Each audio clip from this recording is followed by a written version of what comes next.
नमस्कार दोस्तों, कैसे आप लोग? तो आज मैं फिर से आपके सामने कुछ नया कॉन्सेप्ट लेकर हाजिर हुआ हूँ।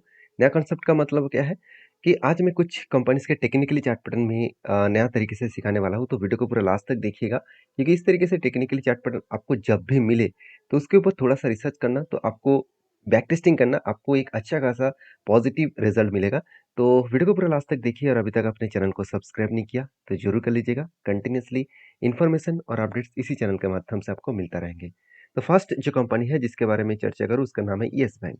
देखिए येस बैंक आप सभी जानते हैं अभी जितने सारे प्राइवेट बैंक हैं उनमें से सबसे ज़्यादा खराब परफॉर्मेंस किया हुआ देखने को मिलता है वो है येस बैंक।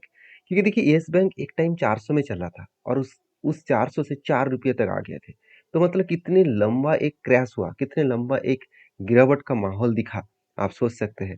तो इतने बड़ा क्रैश और इतना बड़ा गिरावट का माहौल होने के पीछे रीज़न तो कोई होगा।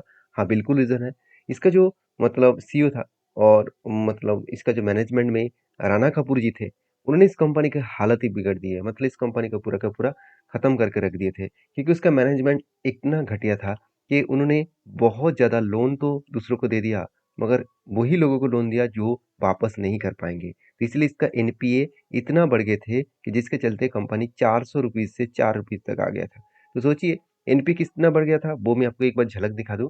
देखिए कोविड के बाद पहले तो और भी एनपीए था, यहाँ पे देख सकते हैं नेट एनपीए जो है 2021 में 5.88% का एमपीए था।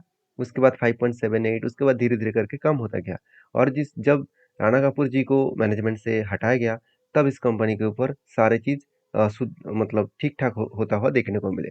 अभी देखिए अभी अभी भी ये नहीं कहूँगा कि एनपीए एकदम ठीक-ठाक हो गया, अभी भी एनपीए है, मगर पहले एनपीए के हिसाब से कंपेयर करूँ तो बहुत कम है। आपको लग रहा होगा सर 5% 6% ही तो एमपीए है, तो इतना इसमें कितना बड़ी बात होगा। देखिए टोटल अगर मार्केट कैप के बारे में बात करूँ तो 69,700 इसमें से अगर 5% अगर आप कैलकुलेट करें तो कितना अमाउंट होगा एक बार मुझे कमेंट्स करके ज़रूर बताइए। तो सोचिए कितना बड़ा अमाउंट्स कंपनी के हाथ से जा रहा था, जो पैसा कंपनी रीयूज़ करके लोन के हिसाब से देख सकते थे। अभी चलो इस कंपनी के ऊपर मेरा क्या थिंकिंग है वो मैं बता दूँ। ऑब्वियसली अभी मैं पॉजिटिवली थिंकिंग रख कर चल रहा हूँ क्योंकि कंपनी का परफॉर्मेंस बहुत अच्छा हुआ और ये भी बताया जा रहा है कि नेक्स्ट जो क्वार्टर आने वाला है वहाँ पे भी देखिए धमाका रिजल्ट होने का चांसेस है क्योंकि पिछली बार 736 करोड़ के आसपास प्रॉफिट हुआ था, इस बार वो बढ़ के 1000 करोड़ भी क्रॉस ओवर करने वाले हैं। तो ऑब्वियसली एक बेस्ट रिजल्ट आएगा तो एक अच्छा खासा धमाका भी कंपनी के ऊपर दिखेगा। तो फाइनली टेक्निकली चार्ट पैटर्न्स के हिसाब से अगर मैं बात करूँ, अब इस चीज को नोटिस करना, देखिए टेक्निकली चार्ट पैटर्न में मुझे एक शानदार तरीके से पैटर्न दिखा। यहाँ पे देखिए एक और दो, दो क्या बना, ग्रीन कैंडल बने। तो जब कोई इस तरीके से ग्रीन कैंडल बनता है तो आपको एक चीज़ को नोटिस करना होगा कि इस ग्रीन कैंडल को टॉप लेवल और डाउन लेवल को मार्किंग करना। जब यहाँ पे मार्किंग करेंगे तो इसका रेंज निकल के आएगा 32%। तो सॉरी यहाँ पे रेंज निकल के आया 32%। तो इस तरीके से रेंज अगर आपको 20% के ऊपर दिखे तो सोचना आपका गेम मतलब आपका काम हो गया। तो आपको करना क्या है, जब भी नीचे लेवल को टच करेंगे तब इस जगह पे एंट्री बनेगा और ऊपर लेवल में टारगेट बनेगा। तो जब इस नीचे लेवल में टच किया तब मैंने एंट्री लिया और ऊपर लेवल में टारगेट हुआ।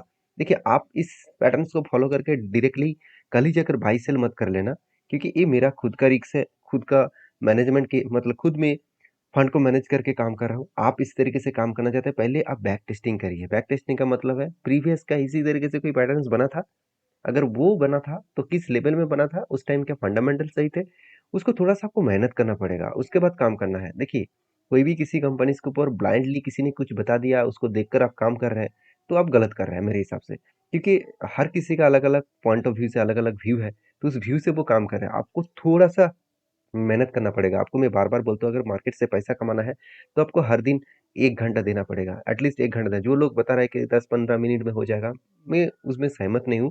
क्योंकि काम करना है तो आपको पैशनेटिक के हिसाब से काम करना होगा। थोड़ा-सा आपको टाइम देना होगा, ध्यान देना होगा, तभी आप अच्छा खासा ट्रेडर बन पाएँगे। तो बाकी आप एक बार टेस्ट टेस्ट करिए, इसको बैक टेस्ट करिए, उसके बाद काम करिए। तो नेक्स्ट जो कंपनी है उसका नाम है ज़ोमैटो। देखिए ज़ोमैटो आप सभी जानते हैं इंडिया के एक पॉपुलर फूड डिलीवरी कंपनी है। अगर टोटल मार्केट कैप के बारे में बात करूँ, 2 ही कंपनी आज मार्केट में सबसे ज़्यादा काम कर रहे हैं, वो है ज़ोमैटो और दूसरा नंबर है स्विगी। तो ज़ोमैटो का जो मार्केट शेयर है वो 50% के ऊपर है और स्विगी का भी 50% के आसपास है। उसके बाद और भी देखिए डंज़ो हो गया, फूड पांडा हो गया, तो बहुत सारे कंपनीज़ हैं जो इस फ़ील्ड में काम कर रहे हैं, मगर उतना ज़्यादा सक्सेस उस कंपनी को नहीं मिला। तो ज़ोमैटो एक ऐसी कंपनी है जो बहुत तेज़ी से ग्रोथ कर रहा है। ज़ोमैटो का जो सबसे ज़्यादा मुझे पॉज़िटिव एक बिज़नेस के बारे में पता चला, उसका नाम है हाइपरलूप सॉरी अ, उसका नाम है हाइपर प्योर। अभी हाइपर प्योर क्या है? बहुत सारे लोगों को शायद पता नहीं है, आज मैं आपको बताने वाला हूँ। देखिए ज़ोमैटो क्या कर रहा था इतने दिनों में? इतने दिनों में सिर्फ़ फूड डिलीवरी कर रहा था। ज़ोमैटो अभी कंपनी के साथ बिग डील भी किया है। जितने सारे कंपनीज़ फूड बनाते हैं, मान के चलिए एक रेस्टोरेंट है, वहाँ पे फूड बनाया जाता है, तो उसके लिए तो उसके ये फूड बनाने के लिए जितने सारे इंग्रीडिएंट लगते हैं, सब्ज़ी लगते हैं, बहुत बहुत सारे प्रोडक्ट लगते हैं, तो उसके प्रोडक्ट वो किसी न किसी जगह से खरीदारी करते हैं। अभी ज़ोमैटो क्या बता दिया कि मैं आपको ये सारे प्रोडक्ट मैं खुद डिलीवरी कर दूँगा और मार्केट के जो प्राइस में आप खरीदारी करते हैं उससे कम दामों में खरीदारी कर दूंगा और फ्री ऑफ कॉस्ट डिलीवरी भी कर दूंगा आपको। इसका मतलब जोमेटो उसको फूड भी सप्लाई कर रहा है, उसके साथ साथ जोमेटो खुद के उसका खाना भी दूसरों को कस्टमर को सर्व कर रहा है। तो दो साइड से ही कंपनी को फायदा मिला। आज देखिए जोमेटो किस तरीके से बिजनेस को ग्रोथ करे, किस तरीके से बिजनेस को सोच रहे हैं। और इसका जो मतलब दूसरा एक कंपनी है जिसका नाम आप सभी जानते हैं, जोमेटो का जो सब्सिडरीज कंपनी उसका नाम है ब्लिंकिट। तो ब्लिंकिट भी देखिए धीरे-धीरे करके जो लॉस मेकिंग कंपनी था वो धीरे-धीरे करके प्रॉफिट में कन्वर्ट हो रहा है। इसीलिए ये भी बताया जा रहा है कि अपकमिंग जो क्वार्टरली रिजल्ट है वो बहुत धमाका होने वाला है, क्योंकि देखिए मैं पहले ही बोल चुका हूँ 2 करोड़ से कंपनी प्रॉफिट स्टार्ट किए थे। आप क्वार्टरली बेसिस देखेंगे तो 2 करोड़ से 36 करोड़ बना था, उसके बाद 138 करोड़ बना। अभी इस क्वार्टर में भी कंपनी का क्वार्टर 4 के रिजल्ट में भी अच्छा खासा आने वाला है। ऐसे में क्यों बता रहा हूँ, खुद ही देख लीजिए। कंपनी के टिल टू मंथ में 10,600 करोड़ का सेल्स देखने को मिला है। उस बेसिस में कंपनी का नेट प्रॉफिट भी देखिए कितना, लॉसेस जो है वो ये नेगेटिव में है, बहुत कम नेगेटिव है। इसका मतलब है कंपनी का रिजल्ट बहुत अच्छा खासा आने का चांसेस है। इसका देखिए कोई 100% गारंटी नहीं होता, तो इसीलिए मैं हमेशा बोलता हूँ जोमेटो के ऊपर फोकस रखिए, क्योंकि जोमेटो अभी वो कंपनी नहीं रहा जो पहले था, क्योंकि बिजनेस बहुत स्ट्रांगली ग्रोथ कर रहा है। और देखिए इंडिया में फूड डिलीवरी के जो सर्विसेज बिजनेस है वो उतना ज़्यादा ग्रोथ नहीं किया जितना ग्रोथ होना चाहिए था। अभी तो सिर्फ शुरुआत है, फ्यूचर में और भी ज़्यादा बहुत ज़्यादा ग्रोथ होने का चांसेस है। जोमेटो नया-नया इनोवेंट के साथ काम कर रहा है और इसीलिए ज़ोमैटो के ऊपर मैं पॉज़िटिव हूँ। तो ज़ोमैटो के ऊपर टेक्निकली चार्ट पैटर्न्स के बारे में बात करूँ तो एक बार ध्यान दीजिएगा इस टेक्निकली चार्ट पैटर्न्स को। तो फाइनली मुझे एक पैटर्न्स मिला जो लंबा जर्नी का मतलब क्या है, जब से कंपनी लिस्टिंग हुआ और इसका हाई हुआ था, उसी लेवल से देखे थे कब बना, उसके बाद 2 बार हैंडल बना। तो कप विद हैंडल पैटर्न्स बनने के बाद फाइनली ब्रेकआउट हुआ। ब्रेकआउट होने के बाद कंपनी क्या करा, धीरे-धीरे करके वो ऊपर जाने का कोशिश कर रहा है। और फाइनली अगर ऊपर गए तो कहाँ तक मेरा टारगेट है? मैं टारगेट लेके चलो ₹300 के आसपास, जो अराउंड 75% के आसपास यहाँ पे टारगेट होने का चांसेस है। देखिए मैं टारगेट मेरे खुद के रिस्क के हिसाब से लिया। आप अगर रिस्क लेना चाहते हैं तो ज़रूर आपके रिस्क के हिसाब से लीजिए। आपके जो एडवाइज़र है उसके साथ बातचीत करके काम करिए, क्योंकि मैं कोई सेबी रजिस्टर्ड पर्सन नहीं हूँ कि मैं आपको टिप्स दूँ। तो प्लीज़, मैं कोई टिप्स नहीं देता हूँ और मेरा कोई पेड वर्ज़न भी नहीं है। अगर आपको सीखना है सारी चीज़ों को, आप फ्री ऑफ कॉस्ट इस यूट्यूब के माध्यम से ही सीख सकते हैं। तो नेक्स्ट जो कंपनी है उसके नाम है अदानी विल्मर। तो अदानी विल्मर जो अदानी ग्रुप की कंपनी है, और सबसे बड़ी बात है अदानी विल्मर एक ऐसे कंपनी है जो एडिबल ऑयल में इंडिया के नंबर 1 कंपनी है। तो एडिबल ऑयल इंडस्ट्रीज में, एडिबल ऑयल मैन्युफैक्चरिंग इंडस्ट्रीज में कंपनी नंबर 1 है।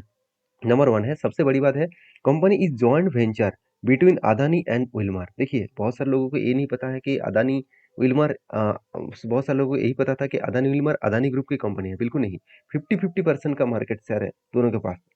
मतलब अदानी के पास 50% और विल्मर के पास 50% है। विल्मर कंपनी कहाँ के है, आप देख सकते हो। विल्मर जो है, विल्मर ग्रुप ऑफ सिंगापुर, तो सिंगापुर की एक कंपनी है और सिंगापुर के ग्रुप की कंपनी है, जो दोनों मिलकर अदानी और सिंगापुर ग्रुप के विल्मर को मिलकर, दोनों को मिलकर यहाँ पे अदानी विल्मर बन चुके हैं।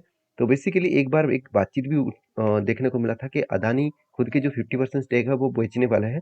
अदानी खुद सारे के सारे शेयर बेचेंगे, और किसको बेचेंगे, विल्मर को। तो ये वो रिपोर्ट में आया था, फाइनली अनाउंसमेंट नहीं हुआ था। वो भी मैं आपके साथ डिस्कशन किया हूँ। मुझे इस कंपनी का बेस्ट पॉइंट लगा, कंपनी का जो कर्जा बहुत ज़्यादा था। पहले कर्जा कितना था वो ध्यान से देखिएगा।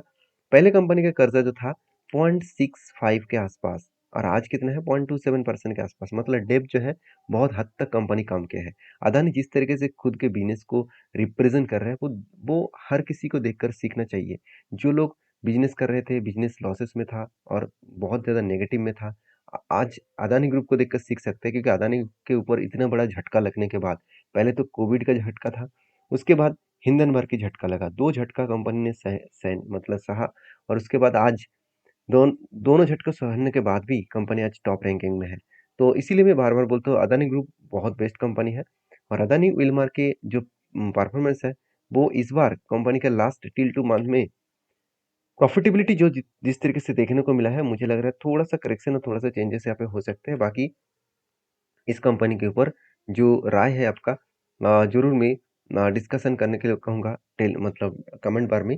तो मैं अदानी के ऊपर किस तरीके से बुलिश हूँ, मैं आपको बता दूँ। देखिए, अदानी विल्मर के ऊपर एक पैटर्न्स बना है। वो कुछ इस तरीके से रेंज बना है, जो बाइंग रेंज है, जो मैं बाइंग रेंज 20% रेंज लेकर चलता हूँ। यहाँ पे 40% का रेंज निकल के आया। तो जब भी मैंने नीचे आया तब एंट्री लिया, और एंट्री यहाँ पे एक्चुअली एंट्री हुआ। उसके बाद देखिए बहुत टाइम लगा दिया, अभी तक टारगेट नहीं हुआ। तो कोई बात नहीं, ऐसे नहीं कि हर टाइम में टारगेट होगा। देखिए, मैं 1 साल के फिगर आउट लेकर चल रहा हूँ, तो 1 साल में अगर टारगेट हुआ 40%, वो भी बड़ी बात है मेरे हिसाब से। तो बाकी आपके क्या ओपिनियन है, ज़रूर मुझे कमेंट्स करके बताना। नेक्स्ट जो मतलब इस कंपनी के ऊपर एक अपडेट है जो मैं आपको दिखाऊँगा। देखिए, बहुत सारे लोगों का डाउट था कि सर, इस कंपनी के ऊपर क्या आरएसआई के स्ट्रैटेजीज़ कुछ बने हैं? देखिए, आरएसआई का स्ट्रैटेजीज़ कब बना था? आरएसआई का स्ट्रैटेजीज़ देखा जाए तो इस जगह पे बना था। तो इस जगह पे आरएसआई स्ट्रैटेजीज़ बना और फाइनली इसको टारगेट भी हुआ था। मतलब आरएसआई का मतलब क्या है? देखिए, मान के चलिए जब ऊपर से नीचे आ रहा था, आरएसआई जब 30 के नीचे गया, तब इस लेवल में जो कैंडल बना वो 200 डेज मूविंग एवरेज के नीचे बना, तब यहाँ पे एंट्री बनेगा। और टारगेट कहाँ पे बनेगा?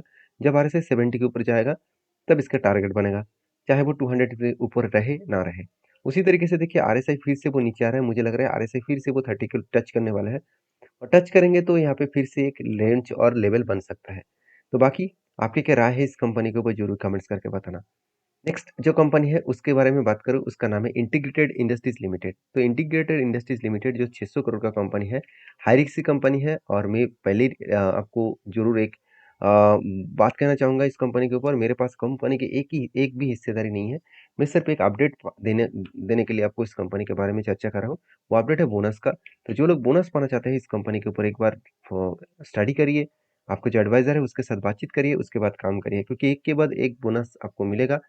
तो डेट भी अनाउंसमेंट कर चुके हैं, 16 तारीख मतलब कल के दिन ही आपको बोनस मिलेगा। तो जो लोग इस कंपनी के ऊपर काम करना चाहते हैं तो एक बार रिसर्च करके काम करिए। तो वीडियो अच्छा लगे तो प्लीज़ लाइक करना। मिलते हैं नेक्स्ट वीडियो में, तब तक के लिए धन्यवाद।